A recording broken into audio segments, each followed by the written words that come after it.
All right, guys, here we are on Antigua Shipyard, and down in the lower left, in the teal, playing Protoss, representing alternate attack, it is Socke. One of my favorite Protoss to watch, actually. He's from Germany. He's awesome. And in the upper right, my teammate in the red from It's GoSu Esports, it is Hwangsin. Yep, Hwangsin off to a strong start, as we mentioned. Oh, yeah. And, what a nice guy. I've actually seen a lot of good luck, his English is actually getting really good right now, honestly. Yeah, certainly. I've got to say, I've seen some of the funny examples you have shown me from team chat, once in a while, yeah, where he's been learning, and he's learning. It certainly has picked up quite a bit recently. Yep.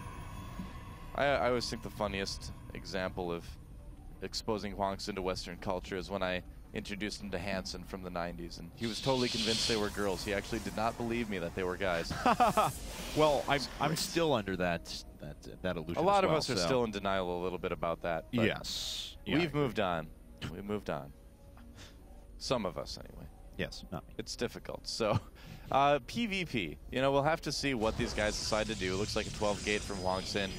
Pretty normal, nothing out of the ordinary there, and a 13 gate from Socke, so playing things a little bit more economically, waiting that extra supply just to make sure that the chrono boosts and the probes continue to line up very, very nicely. But it's really not going to make a big difference either way. What I'm kind of curious to see is when players are going to be thinking about taking their second gases. If they don't take a second gas, if they 4-gate, kind of doubt we're going to see a 4-gate, but you never know. All right. Well, we'll see here. Yeah, I mean, there's so much cliff line on Antigua Shipyard, as you can see. It's very abusable by Blink Stalker, so aggressive builds are certainly a possibility here. And we'll see what they end up moving into. Second gas timing is going to be very telling for these two guys, and we'll figure out quite a bit from that. But otherwise, all quiet on the Western Front for now. Yeah, pretty much. Looks like Hwangsin's going to be the first person to scout, and this is a forced cross spawn, so he does know exactly where to go here with this. And everything just a little bit earlier for Hwangsin here. Well, I'm kind of curious to see where he's going with this. It wasn't like a 10 or 11 gate, so it's not going to be any sort of like really fast, high-pressure 3-gate. We've been seeing that a lot off of 11 gateways lately in PvP, but nope, there's a second gas. He does have quite a bit of chrono boost saved up as well, so he'll have almost 3 chrono boost saved up by the time the Cybernetics core finishes. Now, could very well just go right to not just warp gate technology, but also a Stalker, first of all. He could very well, yes. We'll see. And indeed, he is going to chrono boost out the Stalker. Okay, so... Socke, on the other hand, he did decide to go for that 13 gate, so he's up by 1 pro, but that's really the only difference. Now, too, it looks like he expended an extra chrono boost on that, on his pro production. Yeah, and he also did go for that second gateway fairly early, so he's just going for that anti-4 warp gate, 3 Stalker rush that a lot of Protoss players do like to do. And not only is it good, for finding the early Zealot and Stalker, trying to put a pylon outside your base if it is a 4-gate, but it's also great at just kind of catching your opponent's early units and just kind of keeping them their base as well. So not surprised at all to see Socke do something like this there. The 2 Stalkers started right now. Warp gate research almost identical for both players. Yes, it is. And both players should be out of chrono boost just about. Okay, looks like Hwangsin has 1 more. Could that drop that onto chrono boost once again? Robotics facility coming out of him. Twilight Council hitting now for Socke. So it looks like Socke is going to move into that Blink Stalker play that we were talking about before. Hwangsin, on the other hand, a little bit more versatility. We could still see a number of things out of him, but strong Immortal Push is always a possibility. Oh, and look at that. Hwangsin pushing ahead with the Zealot and a couple Stalkers. Even the probe getting some action there as well. Socke forced to micro back a little bit. He does manage to pick off the probe, it looks like. But Hwangsin might get a decent scout of his base. We'll have to see if he goes all the way in there. That'd be risky, but... All right, no, he will just let the Zealot get in there. And, okay, so he sees the 2 gateways, doesn't see the Twilight Council, so Hwangsin doesn't really gain a whole lot from that. He has seen that Socke has 2 gases, so I suppose it works. Ooh, 4-gate. 4-gate blink from Socke. He's going to go all in with this, looks like, and I wonder if Hwangsin's actually planning on expanding. Oh, man, if he expands, he will have a very hard time winning this game, I think. All right, well, we'll see if that's what he intends to do.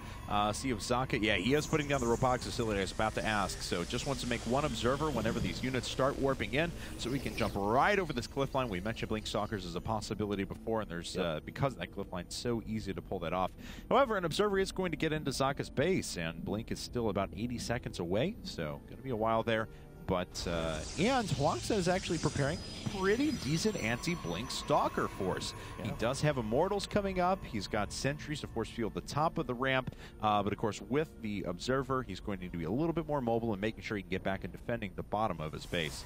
Yep, I almost feel like Hwangsin is waiting for Observers from Socke to come across the map, just kind of letting that Observer sit over Stalkers for a little bit. But there, now he finally is sending that into his opponent's base. Actually, yeah, coming in from the top.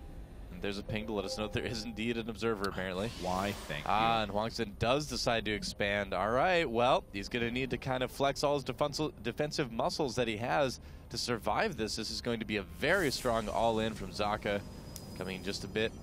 Very much so, and just needs to let that gas catch up a little bit. Be fine. Starting to warp in a few of those Stalkers right away. Hwangsin takes a look at that. We'll see if Socke reveals Blink. No, he's actually able to catch that. Oh, he should know now. Yeah, definitely. He's running all of his units back home. Is not going to cancel that Nexus for now. We'll see where Socke decides to blink in. Yeah, I feel like in this case you almost do need to cancel the Nexus just because it's going to be so difficult to hold this off. Otherwise, it's much easier to hold it at your ramp at the main base. And if they don't have a natural expansion, it's not like you're going to be really behind economically. But as it is, he might just kind of let this sit for a little while longer just to occupy his opponent for a bit. We'll find out. Nexus is almost complete, but taking so much damage, almost out of shields now. It is starting to take permanent damage, and it stays. Wow. All right. So Hwangsin, but he's pulled his units way out of position. There is already an Observer sitting around the side, so he could blink in if he so desires. No, Socke just waiting for a couple additional warp-ins for now. Hwangsin putting up a Dark Shrine. Ooh. Nice. It did work before, but I don't know. I mean, where your opponent already has a Robo out, that may not be the best call, but we'll see how well it works. I mean, Dark Shrine, you know, like you just mentioned, did work okay last time. And there's actually a Warp Prism above as well to help force field off that ramp. Socke just being very smart with this attack. He does land the force field. All of the units for Hwangsin trapped behind this, picking up that sentry as well as he warps in another one, so he can continue to recycle these force fields, and all of the production of Hwangsin is being decimated. And that is probably going to be about it actually for that game. This Dark Shrine is not going to get done anywhere near in time for this. And with those force fields, I mean, Socke can just kind of keep Hwangsin out of his base for the rest of the game. Yeah, hopefully he'll be able to pick up on this Dark Shrine here in a second, and it looks like he does. GG. So there's the GG from Hwangsin. Yep. He has finally